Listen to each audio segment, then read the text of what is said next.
بسم الله الرحمن الرحیم. الحمد لله والصلاة والسلام على رسول الله و بعد. ما 7 دوره فارغ دادیم از امی کورسای آموزش خیاطی و این 8مین دوره است که در کابل ایران به راه می اندازیم و چنین مراکز را ما در هرات و فرا و مزار و بعضی ولایت دیگه هم داریم.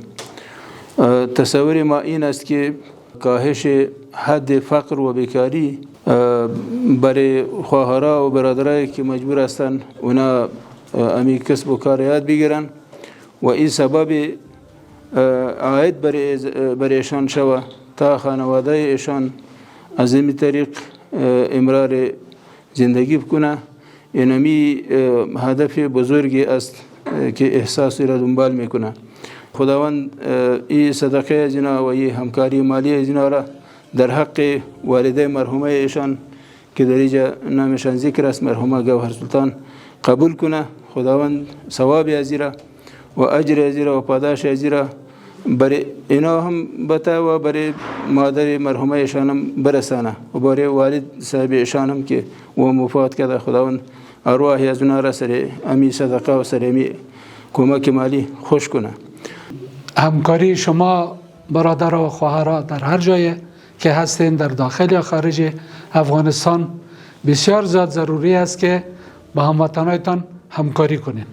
این همکاری ها به شکل فردی هم میشه، لیکن بهترین شکل همکاری ها همکاری اجتماعی است. تا جایی که ما شناخت دارم و تا جایی که از هموطنان خود میشنویم، مؤسسه خیریه احساس یا نهاد احساس یکی از بهترین مؤسساتی است که اولا خو خدمات انسانیشان، خدمات خیریشان در همه افغانستان است، بدون تفریق نسل، قوم، سمت و دیگر اعتبارات جاهلی در تمام گوشه و کنار افغانستان فعالیت میکنند. دومی که عرصه های کاریشان بسیار وسیع است. شما وطنای گرامی در هر عرصه که خواسته باشین همکاری کنین، نه در خدمت حاضر است.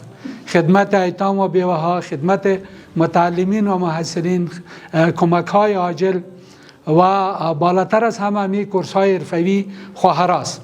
این کورس های حرفوی خواهرها حقیقت است که یکی از بهترین پروژه های مؤسسه خیری احساس است، چون از این طریق اینا در هر 6 ماه در حقیقت 20 خواهر قادر می سازن به این که اولا مشکلات خودشان، یعنی 20 فامیل اونا کفایت میکنن و بر از اونا کار یاد میتن و دوم از طریق از اونا طبعا اینا میتونن در انکشاف جامعه خود سهم بگیرن.